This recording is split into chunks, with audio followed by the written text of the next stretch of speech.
Hello नमस्कार, एक बार फिर से आप सभी का बहुत सारा स्वागत है लोधरी क्लासेस के बीए प्लेटफॉर्म पर। आइए शुरुआत करते हैं बीए फर्स्ट ईयर के अंतर्गत एक और नए मॉडल पेपर की।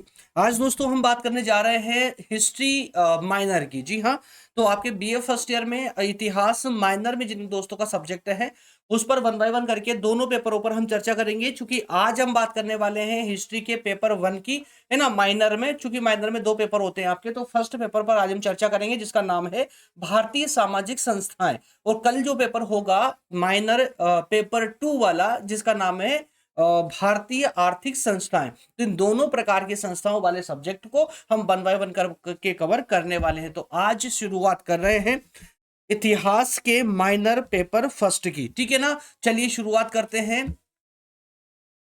चलिए शुरुआत करते हैं दोस्तों। सभी महत्वपूर्ण प्रश्नों पर हम आज चर्चा करेंगे। इस सब्जेक्ट के अंतर्गत मैं आज सिर्फ आपको 12 प्रश्न देने जा रहा हूं, 15 नहीं, मात्र 12 प्रश्न दूंगा। और उन्हीं 12 प्रश्नों से आपका पेपर 100% बन जाएगा, उससे बाहर एक भी प्रश्न नहीं जाएगा। तो अब अगर आप चाहते हो पास होना या चाहते हो 90% से भी ज्यादा लेकर आना, तो दोस्तों उस दोनों ही परिस्थितियों के लिए ये 12 प्रश्न ही पर्याप्त है। इससे बाहर जाने की आपको कोई जरूरत नहीं है। आइए देखते हैं से कौन कौन से प्रश्न है, फटाफट थोड़ा स्पीड से आगे बढ़ेंगे। पहला प्रश्न है, भारतीय सामाजिक संस्थाओं के स्रोत कौन कौन से हैं, उनका वर्णन कीजिए। भारतीय सामाजिक संस्थाएं, है ना, तो भारतीय सामाजिक संस्थाओं के स्रोत यानी सोर्सेस पूछे गए यहाँ पर कौन कौन से हैं। अगला प्रश्न है, सनातन हिंदू धर्म के प्रमुख उपादानों का वर्णन करें। तो सनातन हिंदू धर्म के प्रमुख उपादान कौन कौन से हैं, बताइए। प्रश्न नंबर 3 है, आश्रम से आप क्या समझते हैं, आश्रम के विभिन्न प्रकारों का वर्णन कीजिए। तो आश्रम व्यवस्था और आश्रम व्यवस्था के अंतर्गत आश्रमों के प्रकार। ठीक है ना, तो भारतीय समाज में आश्रम व्यवस्था क्या होती है, समझाइए।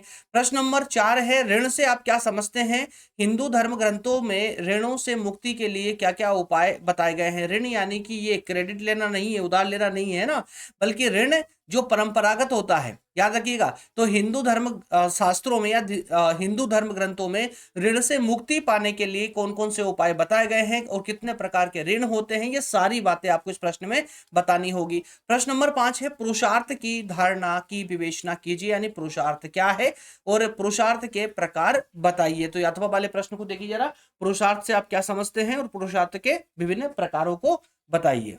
क्लियर है। प्रश्न नंबर 6 है, संस्कार किसे कहते हैं, संस्कारों के विभिन्न प्रकार बताइए। तो यहाँ पुरुषार्थ और संस्कार दोनों सेम प्रश्न है, बट कॉन्सेप्ट अलग अलग, याद रखिएगा। जल्दी से स्क्रीनशॉट ले लें प्रश्नों का, और जिनको नोट डाउन करना नोट डाउन कर लीजिए।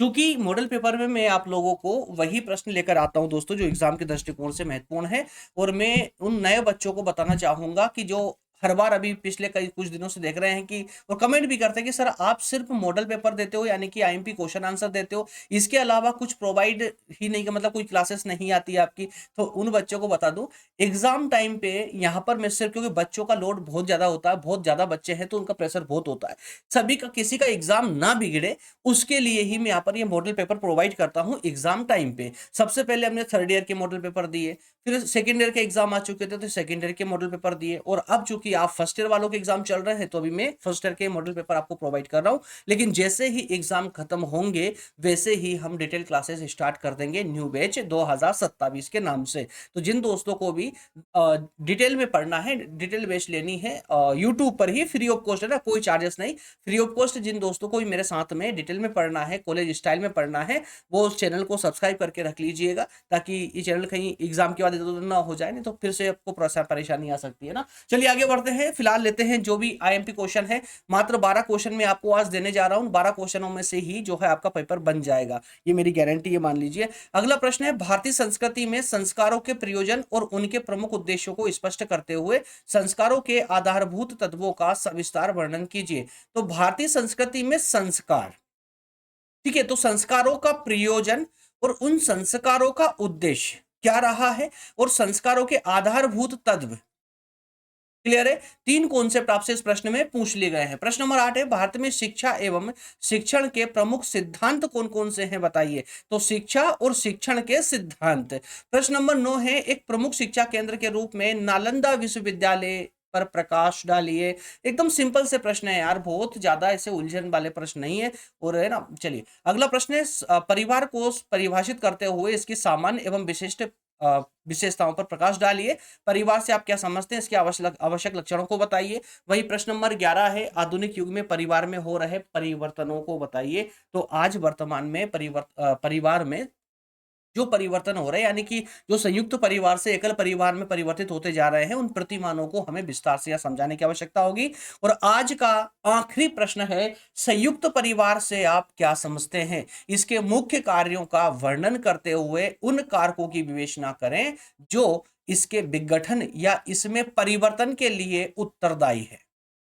क्लियर है? तो ये 12 प्रश्न दीर्घ उत्तरीय प्रश्न है, 12 के 12 ही, और इन्हीं प्रश्नों से दोस्तों आपका पेपर सेट होने वाला है, ये समझ लीजिए। क्योंकि अभी तक मैंने जितने भी मॉडल पेपर आप लोगों को दिए हैं, 90% 2026 में 90% स्कोर रहा है मॉडल पेपरों का। जल्दी से स्क्रीनशॉट ले ले, या फिर नोट डाउन करना है तो वीडियो को रोककर नोट डाउन कर लीजिए। और अब हम आगे बढ़ने वाले हैं 10 उन छोटे छोटे कॉन्सेप्टों की ओर, यानी कि लघु और अति लघु उत्तरीय प्रश्नों की ओर, जो आपके एग्जाम में बैक सपोर्ट का काम करते हैं। आइए फटाफट उनको भी डिस्कस कर लेते हैं। पहला प्रश्न है, वैदिक साहित्य क्या है? अति लघु उत्तरीय प्रश्न है। अगला प्रश्न, सूत्र साहित्य क्या है?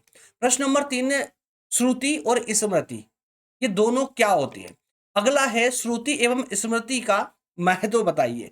प्रश्न नंबर 5 है, गृहस्थ आश्रम सभी आश्रमों का आधार क्यों माना जाता है, समझाइए। प्रश्न नंबर 6 है, पितृ ऋण से आप क्या समझते हैं, प्रकाश डालिए। प्रश्न नंबर 7 है, सभी 16 संस्कारों के नाम बताइए। प्रश्न नंबर 8 है, भारत में गुरु शिष्य संबंध पर एक टिप्पणी करें। प्रश्न नंबर 9, शिक्षा के उद्देश्य के रूप में चरित्र निर्माण को समझाएं। प्रश्न नंबर 10, प्राचीन भारत के प्रमुख शिक्षा केंद्रों पर टिप्पणी करें। दोस्तों इस प्रकार से आपके 10 प्रश्न ये कंप्लीट हो जाते हैं। जल्दी से इनका भी स्क्रीनशॉट लेकर के रख लीजिए अपने पास। और अब जो प्रश्न मैंने आज आपको दिए हैं, उन्हीं प्रश्नों पर आधारित होकर ही आज से और अब से आप तैयारी करेंगे एग्जाम के लिए भारतीय सामाजिक संस्थाएं वाले इस सब्जेक्ट की। और माइनर वाले जितने भी बच्चे हैं, इनका पहला पेपर का मैं क्वेश्चन दे चुका हूं आज। कल सेकंड पेपर के भी मैं आपको क्वेश्चन दे दूंगा। और अगर अभी आज रात में मैं ये पेपर दे रहा हूं आप लोगों को, और अगर रात में 12 तक ही अगर मेरे पास मैक्सिमम कमेंट आ जाती है, तो सुबह जल्दी 9 बजे के समथिंग या 7 से 9 के बीच मॉर्निंग में मैं आपको इसका सेकंड पेपर भी दे सकता हूं। बस आपके कमेंट की जरूरत है मुझे, ठीक है? कमेंट करके आप लोग मुझे बता दीजिएगा, मैं करवा दूंगा। क्लियर है? तो ये प्रश्न आप थोड़ा संभाल कर रख लीजिए। अब एक विशेष बात, जिन दोस्तों को इन सभी प्रश्नों के, देखिए प्रश्नों के आंसर कहां से मिलेंगे, तो उसके लिए 2 रास्ते हैं। या तो इन सभी प्रश्नों के आंसर आप अपनी बुक से या कहीं से भी आप लोग निकाल सकते हैं, अरेंज कर लीजिए। लेकिन अगर अरेंज नहीं कर पा रहे हैं, समय नहीं है आपके पास में, और अगर समय भी है, अरेंज कर भी पा रहे हैं, तो एक सटीक आंसर नहीं निकाल पा रहे हैं, व्यवस्थित आंसर नहीं निकाल पा रहे हैं, कंटेंट ठीक ठाक का मिल नहीं रहा है, तो उसके लिए दोस्तों आप लोग हमारे इस प्लेटफॉर्म का भी जो है सहयोग ले सकते हैं। हमारे द्वारा इसकी आंसर शीट बनाकर रेडी कर दी गई, हमारे और हमारे टीम के द्वारा। आप चाहें तो इन सभी प्रश्नों की आंसर शीट ले सकते हैं, और सिर्फ इन्हीं प्रश्नों की नहीं, बल्कि आपके सिलेबस में मौजूद सभी सब्जेक्टों के क्वेश्चनों की आंसर ले सकते हो, सभी विषयों के।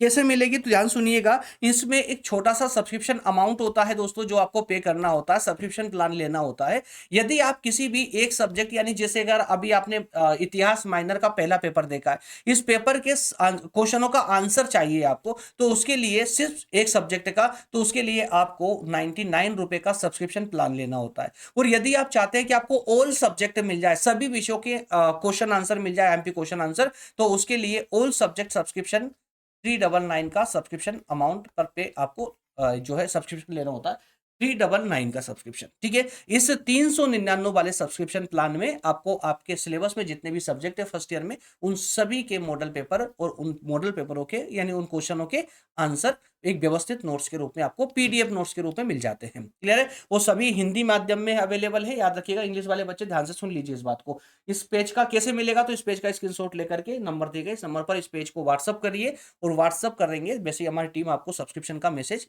तुरंत फॉरवर्ड कर देगी। उस मैसेज को पढ़िए अच्छे से ध्यान से, और उसके अनुसार प्रोसेस को कंप्लीट करें। 2 मिनट में आपको सब्सक्रिप्शन मिल जाता है, और तुरंत आपको नोट्स भी है ना फॉरवर्ड कर दी जाती है। क्लियर है? मिलेंगे नेक्स्ट सेशन में। जिन बच्चों को भी सेशन अच्छा लगा हो, पसंद आ रहा हो या हेल्पफुल रहा हो, तो सेशन को लाइक जरूर कर दें। और चैनल पर नए हैं तो चैनल को सब्सक्राइब करके जरूर जरूर जाइए हमारे साथ में, ताकि जो न्यू बैच स्टार्ट होने वाली है सेकेंड ईयर के लिए वो बैच आपसे मिस ना हो। डिटेल अगर पढ़ना चाहते हैं तो ना, और चैनल को सब्सक्राइब करके बेल आइकन जरूर प्रेस कर लीजिएगा। मिलेंगे कल वाले सेशन में। धन्यवाद, थैंक यू, जय हिंद।